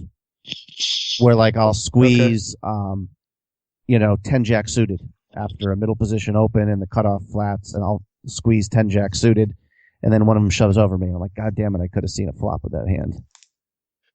Yeah. You know what I mean? So that'd be my one concern here is that, you 3-bet, and then if the guy shoves his pocket sixes, it's definitely a 3-bet fold, not a 3-bet call. I think we would agree on that, right? Yeah, I agree. Yeah. Yeah. My thing here is when if I don't 3-bet, that at least what plays into my mind when I'm in a spot like this is if I don't 3-bet, if I just call and it comes queen high, I don't really know where I stand. You know what I mean? Did he do that with ace queen, or did he do it with jack 10, or you know what I mean? I feel like if I 3-bet here, he's getting rid of his jack nines and queen jacks. With 24 big maybe blinds, if you hit a king or a queen, your chips are going in. Yeah, I agree. And that's if a you're good beat, point. you're beat. You know what I mean? I mean that's so yeah. That's a good point. That wouldn't really Yeah. be my concern. I mean, if you hit a king or queen, you're just very happy. And the other thing is with 3-betting, it's like you have a pretty strong hand. You're in position. The opener is going to be opening a range which is pretty wide, and a lot of it you're ahead of. But then when you 3-bet, you're almost kind of turning your hand into a bluff because he's not really going to continue with anything that's behind king queen. Whereas if you just flat and you do end up getting the flop heads up, you're in position with a stronger range than with a stronger hand than your opponent's range. And you can just play post flop in position, and that's always good. So that's kind of That's a good point, and you kind of keep the pot small. yeah, exactly. Yeah. I guess the other thing is, are there any significantly short stacks behind you in the blinds or on the button? yeah.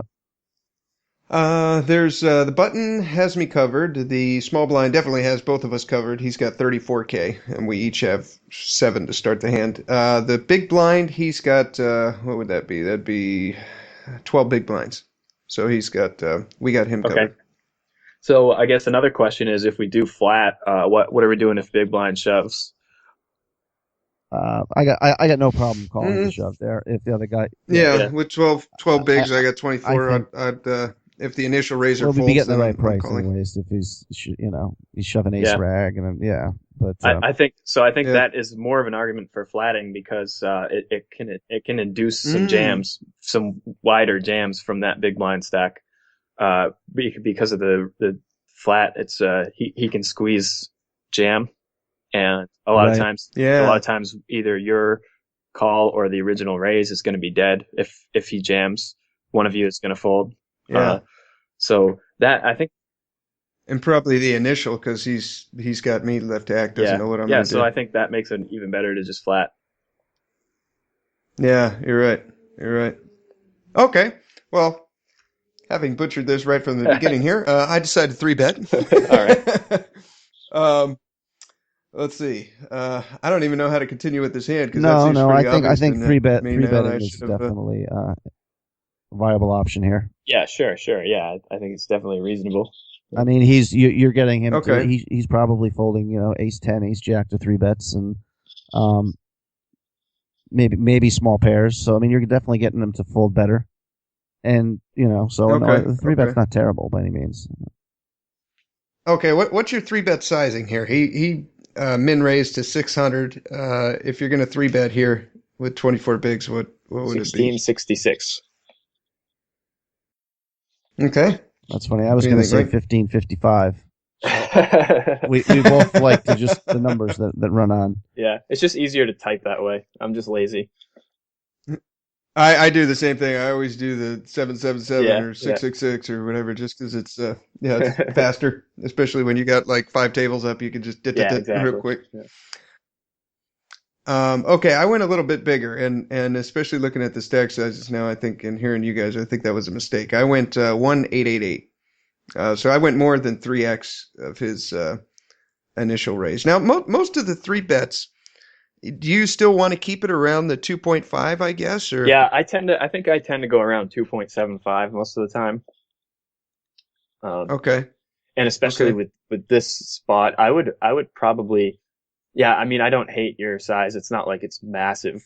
It's not like it's way too big. Yeah, but I think we kind of accomplished the same things with making it 2.5 to 2.75. Okay. Instead of going 3.1 Yeah. or whatever I Yeah. did. Okay. Yeah, if your plan is to 3-bet Okay. fold, if you know you're folding, then yeah, you're just giving away a big blind there, or half a big Yeah. blind. Exactly. Yeah. Okay. All right. At this point, I'm not sure if that's a click back. It kind of looks like it. He re-raises to 3176. So there's 5724 in the pot, and it's another. I think it's 1888 for me to call. Yeah. That 18. sucks. Yeah. That Yeah. sucks. He's giving you such a price too. Obviously. Yeah. Yeah. I mean, I think you have to click call, but it does Yeah. suck. Oh no, it's even less than that. He only raised 1288. So Yeah, he I clicked don't it back. know. Well, He your just clicked exact it same back. raise Okay, size yeah. he did. Yeah, okay. Yeah. What do you think his range looks like there? Because I mean, like you'd think, middle eights, nines, maybe he's reshoving. Ace king is shoving. I mean, it certainly looks like aces and kings. I mean, that's Seems about really strong. those are the only hands that I would 3-bet to that side. Well, that's not true. Sometimes I will 3-bet real small or 3 or 4-bet with the crap hands real small, making it look like you're trying to induce, which is possible. But I think most of the time when you see someone click back like this, it's going to be kings plus, or maybe not kings plus, but maybe it could be like queens plus ace king maybe. But I tend to think it's really strong when someone clicks back like this because they are giving you the price to call with anything. Yeah, I mean, I'm getting almost 4.5 Yeah. to 1 here. He's literally giving me. I'm the tempted. right I'm price tempted to call just with raise anything. 1288 here, just for the fun, just for the Seven click entertain, bar. just for the Have you ever seen guys do that? Like you'll like have 9-bet, like a Yeah. couple times you've seen that where like they just keep min raising, bing, bing, bing, bing, bing until it somebody finally 9-bet shoves after their. Yeah. I mean, I've seen that a few times. It's pretty funny, but. Yeah, that happened to me the other day, and it was I actually had to check and make sure because it was like the first hand, and I'm like, oh man, I just bought into a limit tournament. And So I assume you called here, though. I did, yeah. I was pretty sure I was up against it, and but I thought, well, I need 2 pair or a straight. Yeah. Let's see what happens. And so I call. There's 7,000 in the pot, and the flop is 245. He opened ships basically 4 grand, and Yeah. I mean, just Are you guys No. ever calling No, here? Or? just fold. Yeah. Okay. Yeah, you gotta fold. Okay. All right, that's what I did. I dropped it, and but after this one, I'm like, wait, what the hell? I just went from hero to zero. Now I've got like 12 bigs. What just happened? Yeah. Yeah. Yeah, I don't really dislike your play. I think you just ran into it. But Yeah, I just agree. to Okay. so what would our ranges look like on that specific? Because that's a specific spot that I'm always that you see a million times. 24 bigs, middle position open.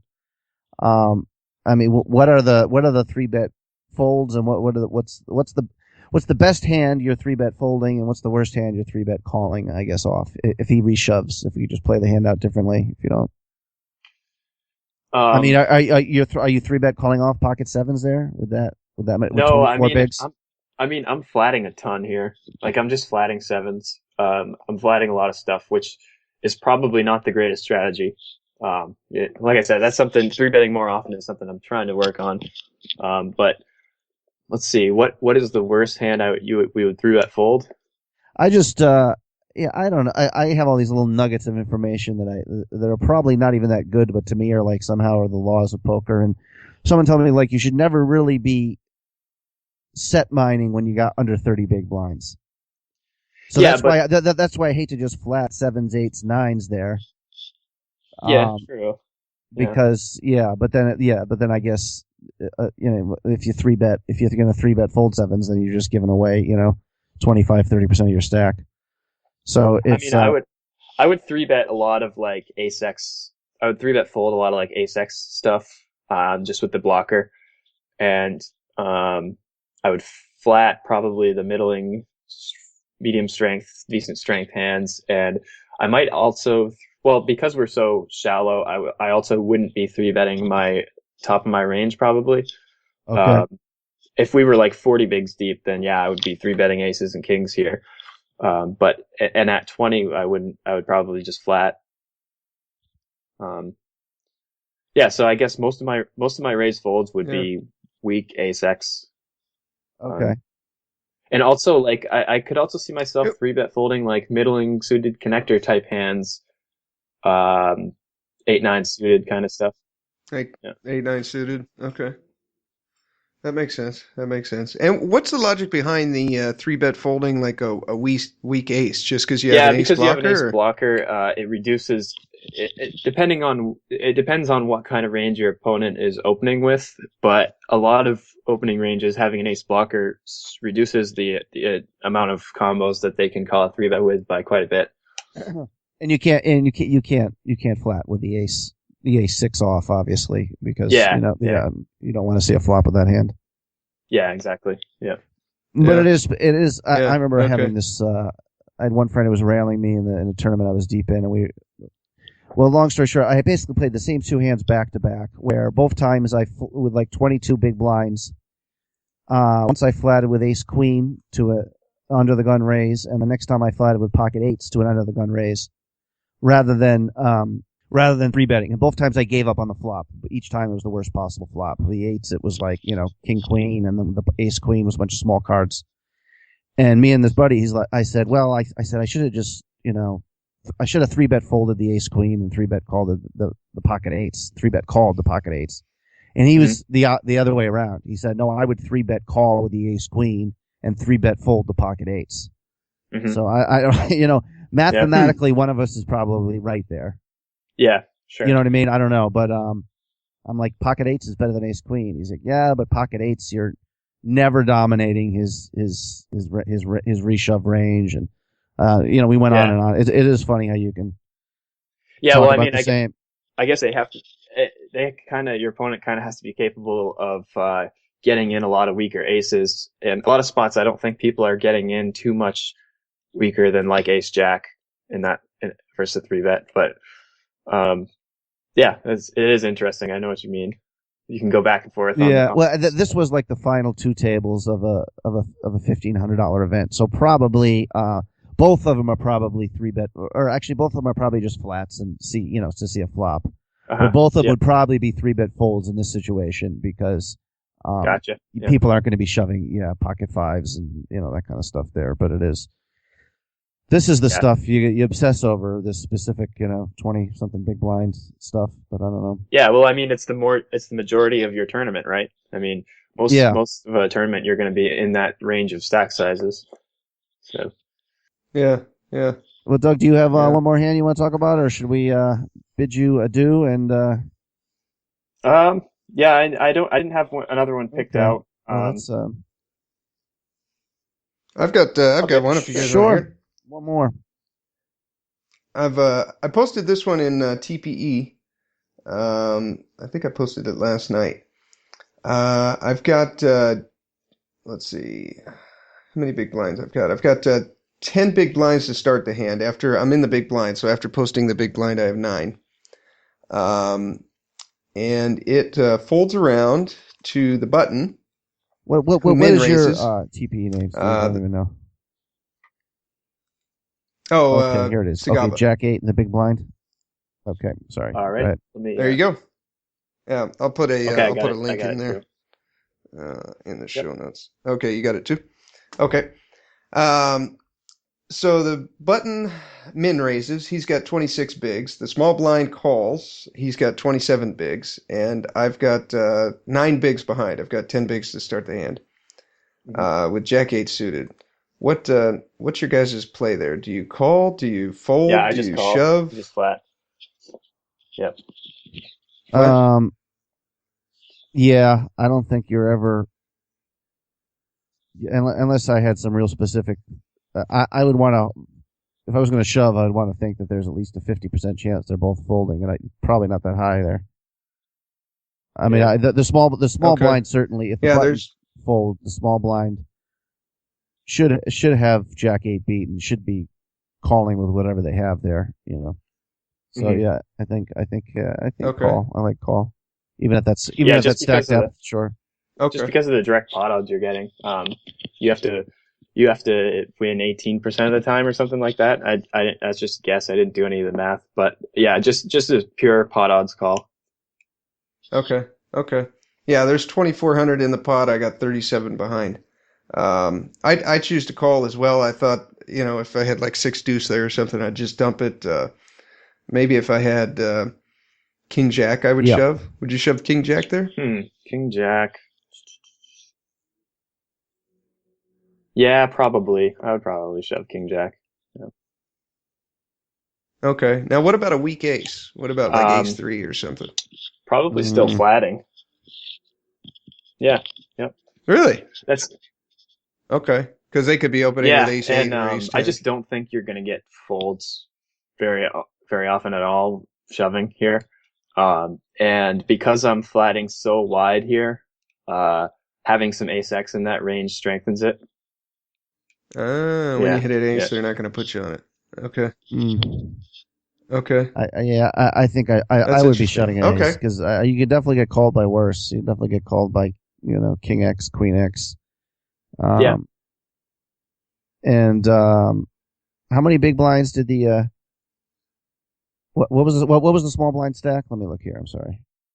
The big blind was 26, and the button was 26, and the big blind was 27 bigs. Wait, you were the small blind I've got here? 10. Oh, okay. I was the big blind. Yeah, so button min raises to 800, small blind completes, and then it's on me to call 400 into a $2,400 pot, and I've got 10 bigs behind. Yep. I'm just saying if the button has an ace with those stack sizes, he should be just shoving. I'm just thinking about a range. If you had an ace 3, I would say to myself, the button does not have an ace, because the proper strategic move there would be just to shove with 2 guys with shove. Yeah, but you guys 26 both blinds bigs have under 20. No. The small blind has him covered. Okay, I'm sorry. I'm lost here. Yeah. Let's see what happens on the flop. Okay. All right. 2,800 in the pot. The flop is ace 3 5 with 2 hearts. I have 2 spades. Yeah. That's pretty easy check fold. Yeah, I was basically looking for anything that connected at all with me, and that pretty much. Yeah, I mean that's what you want to be doing with that at all. If you're going to be flatting big blind with that stack size, yeah. If you flop anything, you pretty much just get it in. But yeah. Okay. And just generally speaking, like Jack 8 suited is a pretty good. I mean, let's just change it and say you have 16 big blinds and someone under the gun raises, and it folds around you in the big blind. Mm-hmm. Doug, you'd still be flatting with Jack 8 suited, right? Even against an early position raise. If it's a min raise, yeah. Yeah.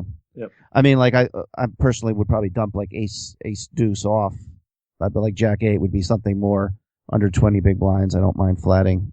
Yeah, definitely. From the blinds. Rather have Jack 8 than ace deuce for sure. Yeah, especially if it's multi-way. Like if under the gun opens and then you get like one caller in between somewhere, Jack 8's a really good hand to have multi-way to just complete your big blind with. Okay. Here's another real quick one. It doesn't even get to the same scenario. Blinds are except blinds just went up 25 or 250, 500. There's a total of 1100 in the pot, and the button limps, and then the small blind folds. I'm in the big blind with pocket nines, and I've got 26 bigs. The button has 21 bigs. Are you just shoving this, or are you like 3-betting and taking a flop, or what? I'm sorry, I missed part of that. What was your position? I'm in the big blind, and the button just limps, and then the small blind folds. So now it's on me with pocket nines, and I've got 26 bigs, and the button has 21 bigs. Okay. This could be, this would be very villain specific to me. Like the worse the players, the more I'd rather just shove. If it's like a good reg, I'm 3-bet calling off. But like some of these average casual players, you hate to put a 3-bet out there and him call with king 10. Well, it's not a 3-bet because he limped. He limped. I'm sorry, he limped. Yeah. So, he's got 21 bigs, and his stats are 10 and 6 after 80 hands.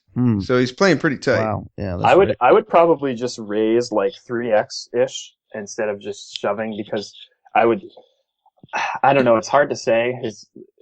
His limping range could be really strong, but it could also be just about anything. I don't know.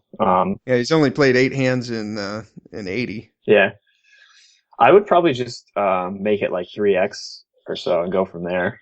And if he like limp shoves, it kind of sucks because I don't think we can fold. I think we have to raise call, but it's kind of sticky because his range could be just really nutted for limping there, but we just don't really know.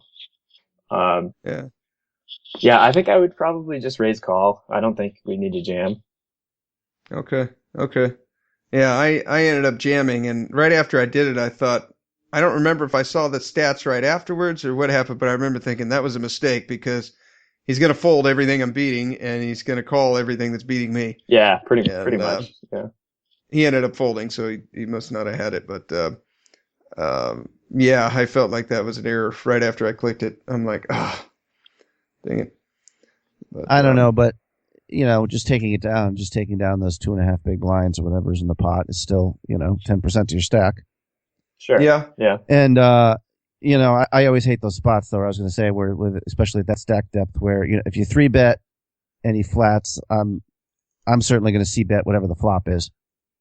Yeah. So let's just, if you did make it 3 big blinds and then, you made it 3.5, you c-bet on the ace high board, 3.5 big blinds, and he calls, then you pretty much have to give up, and you've given away 25% of your stack. Yeah, where if you just shoved, his ace rag or whatever, I don't know, So, but I think the shove's fine, but yeah, you're going to be pissed off if you run into it there, obviously. Yeah. I guess if this was on, I guess you really almost need a different strategy for Bovada, though, where it runs just so shallow. Right? I mean, you know what I mean? Like 20, I keep thinking you're short, but if this is you probably have like well above average stack. That's the other thing. Yeah, I'm thinking. Yeah. I have not done well on Bovada, and maybe it's just because I haven't had a large enough sample size or whatever. I'm going to keep at it, but Bovada, to me, it seems like very high variance. I mean, I've been on a downswing on there for a little while now, most of this year, but I've talked to guys. I know one guy who absolutely destroyed Bovada last year. That's all he played was Bovada full time for a living. And he went through like a multi-month 10K downswing just playing Bovada. Wow. And he's a very good player. He actually just got second place in the 150K Sunday tournament on there. Nice. Which, good for him. which was a nice way to come out of a downswing. Is he on TPE? I don't think so. No, I met him on 2+2. He had a little challenge thread going on there where he was tracking for last year his play on Bovada. Okay. And so he's probably one of the best players on that site, and he's gone through massive downswings. It's just I think part of it is just the way the structures are on there. It's can be kind of a variance fest. Right. Yeah. When you get down to the final table, we were talking with Marc about this, and it's like you've got 15 bigs if you're lucky. I mean, if you're a big stack if you have 25.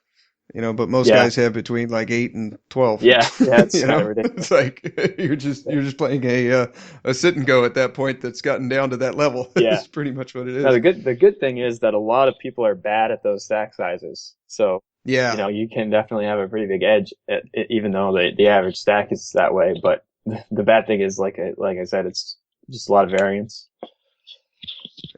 Yeah. Well, anyways, Doug, you got to get up definitely once you figure out your poker schedule. Hopefully, you also get a Twitch schedule because I'll be the first one on there, man, to awesome. Check out your hand history reviews, your sweats, or whatever you're doing. Yeah, how do you? I looked on your website. I read through all your blog and each one of your links that you got up there. I'll put a link to your website in the show notes. You've got cool. A Twitch. One of the ribbons up top, or tabs up top, is for Twitch. Mm-hmm. Do you have people that are so like once you get on Twitch, like Big Dog, do you can have followers just like you do like you do with Twitter or Facebook or anything else. With Twitter, right? It's like the same and thing. then where does the subscription come in? How do you get some income coming in from that? So as I understand it, the way the subscription works is it's $4.99 a month, and that allows you to view past streams. So if you don't subscribe, you can watch whatever is streaming live. But if you're a subscriber, you can go back and watch the old streams that people have done anytime you want. Okay. That's pretty cool. Yeah. No, it's not. So you're paying $4.99 just to follow this one person. It's not $4.99 to have access to the whole. I believe so. Yeah. Okay. I think it's just the one channel that you're subscribing to, and okay. I think in order to, I'm kind of new to this, and I've got a friend who had been into Twitch for a while doing video game streams, so he's kind of been explaining it to me, and I think that in order to charge for subscriptions, I'm not sure if you have to be partner or not, which means you have to have like an average of a certain number of viewers per week in order to do subscriptions. Okay, that makes sense. Yeah. Okay, that's pretty cool. Yeah, that's pretty cool. And you've got a challenge out there. You're going to do a free coaching session for a couple of students, right? Yeah. So if I could plug that real quick, pokerproductivity.com is my site. It's basically just a blog right now, but it's got a couple other things on there. I've got the Twitch stream embedded on there, and if I do get into a regular schedule, that will be posted up there. My weekly schedule for streaming, and also I've got one student right now. I've got room for 2 more. Anybody can go on to my site and fill out the form. I'm giving away 2 hours of free coaching sessions plus some hand history review for anybody who wants to sign up.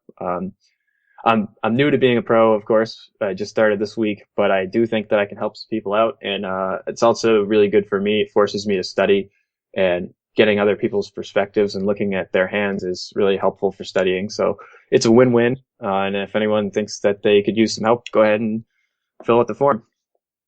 There you go. You hear that, guys? Free coaching, 2 hours from Doug. I would definitely run that, and I think when your episode airs, then you're going to get a couple of students really quickly. Awesome. Yeah. with and one other question I had. This is just kind of a personal question. When you started up your website, I see on you've got a rakeback thing there for the U.S. sites. Do you get paid per click or something for everyone that signs up through your website? Or Well, it's kind of funny. So I've had a poker affiliate account for years and never really did anything with it.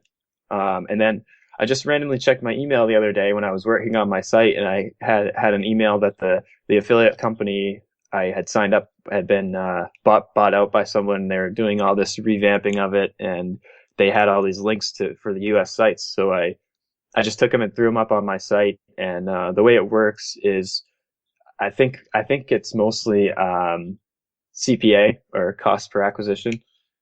Okay. So for each sign up, I get some small amount. And the other ways you could do it is you can do sort of a rake back thing where I get a very small percentage, be it 3% or something like that, of anybody's rake who I sign up. So there's a couple of different Okay. ways they track it. It's there for people to be able to see what the options are for U.S. players. If no one ever signs up through those, it's fine by me. Whatever. I don't expect to make anything off it. But I am going to put up some. I've got sort of a description of each site, of the pros and cons of playing on each site available to us U.S. players. I'm going to try to keep that updated regularly with upcoming tournament series and things like that. So the Bovada series I need to put on there. That's going to be huge. The small stakes portion of it has been underway for a little bit now, but the mid to high stakes starts, I think, on the 11th, I want to say, and goes throughout March. So What is their main event? Is it a 250K? Do you know what their biggest event is? I think it's a 400K guarantee for their main event. Wow, that's nice. Yeah. Nice. Yeah. It was 300, I think, last time, and now they upped it by 100. And it's a great structure. We've been harping on how bad the Bovada structures are, but they do get better during the series. Right. The series tournaments tend to be much better structure. Does Bovada pay you timely? I mean, do they have a max amount of withdrawal per month and that kind of stuff?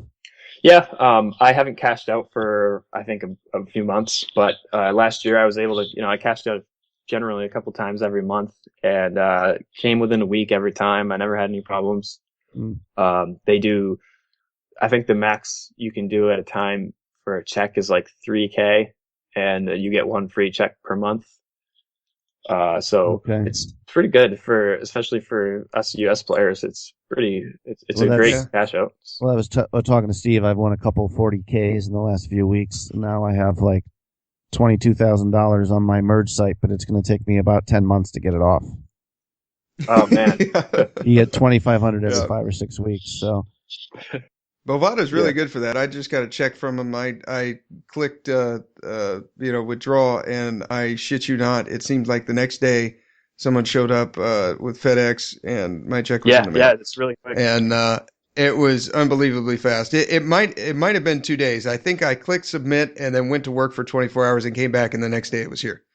And it was I was floored. I thought, oh well, I'll see this in 3 weeks, but no, it was like 2 days later. Yeah, it's great. I've never had problems with it. I'm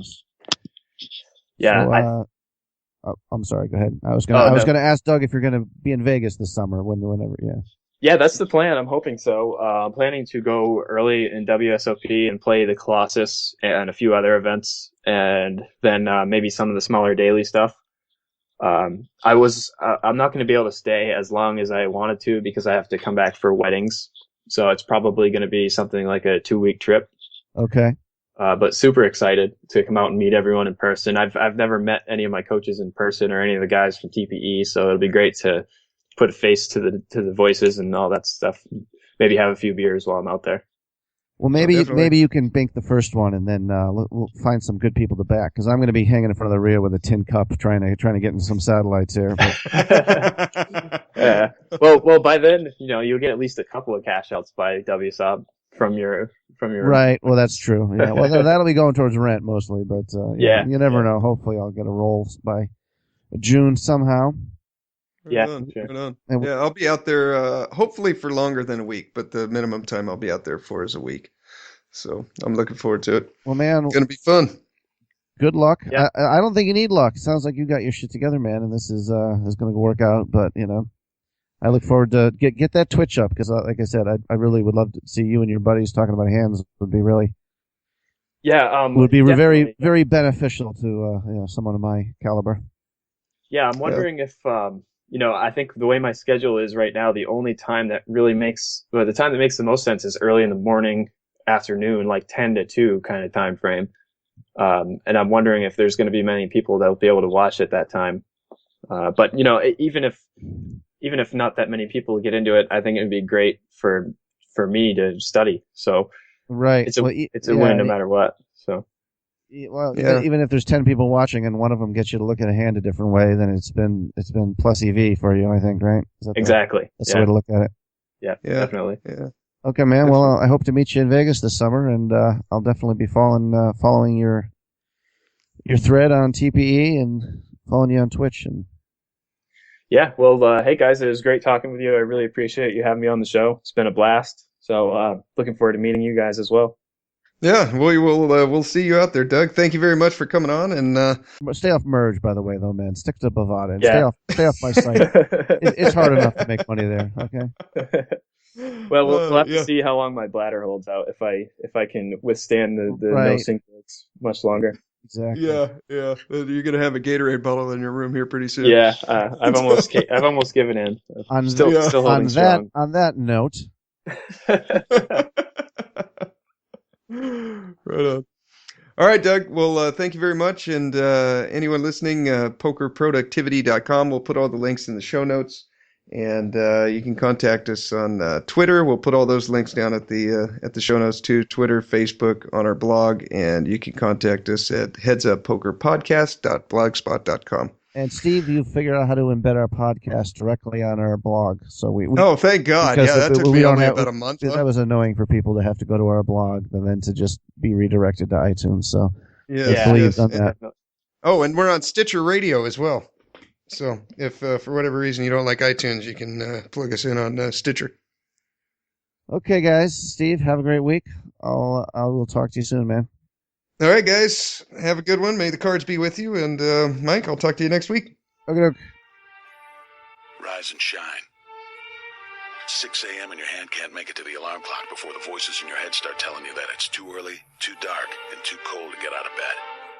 Aching muscles lie still in rebellion, pretending not to hear your brain commanding them to move. A legion of voices are shouting their unanimous permission for you to hit the snooze button and go back to dreamland. But you didn't ask their opinion. The voice you've chosen to listen to is one of defiance. A voice that says there was a reason you set that alarm in the first place. So sit up, put your feet on the floor, and don't look back because we've got work to do. Welcome to the grind. For what is each day but a series of conflicts between the right way and the easy way? 10,000 streams fan out like a river delta before you, each one promising the path of least resistance. Thing is, you're headed upstream. And when you make that choice, when you decide to turn your back on what's comfortable and safe and what some would call common sense, well, that's day one. From there, it only gets tougher. So just make sure this is something you want, because the easy way out will always be there, ready to wash you away. All you have to do is pick up your feet.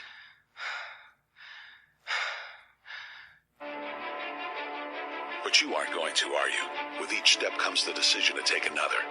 You're on your way now, but this is no time to dwell on how far you've come. You're in a fight against an opponent you can't see, but oh, you can feel him on your heels, can't you? Feel him breathing down your neck. You know what that is? That's you. Your fears, your doubts, and insecurities all lined up like a firing squad, ready to shoot you out of the sky. But don't lose heart. While they're not easily defeated, they are far from invincible. Remember, this is the grind, the battle royale between you and your mind, your body, and the devil on your shoulder who's telling you that this is just a game. This is just a waste of time. Your opponents are stronger than you. Drown out the voice of uncertainty with the sound of your own heartbeat. Burn away your self-doubt with a fire lit beneath you. Remember what we're fighting for, and never forget that momentum is a cruel mistress. She can turn on a dime with the smallest mistake. She is ever searching for the weak place in your armor, that one tiny thing you forgot to prepare for. So as long as the devil is hiding the details, the question remains, is that all you got? Are you sure? And when the answer is yes, and you've done all you can to prepare yourself for battle, then it's time to go forth and boldly face your enemy, the enemy within. Only now you must take that fight into the open, into hostile territory. You're a lion in a field of lions, all hunting the same elusive prey with a desperate starvation that says victory is the only thing that can keep you alive. So believe that voice that says you can run a little faster, and you can throw a little harder, and that for you, the laws of physics are merely a suggestion. Luck is the last dying wish of those who want to believe that winning can happen by accident. Sweat, on the other hand, is for those who know it's a choice. So decide now, because destiny waits for no man. And when your time comes and 1,000 different voices are trying to tell you you're not ready for it, listen instead to that lone voice of dissent. The one that says you are ready, you are prepared. It's all up to you now. So rise and shine.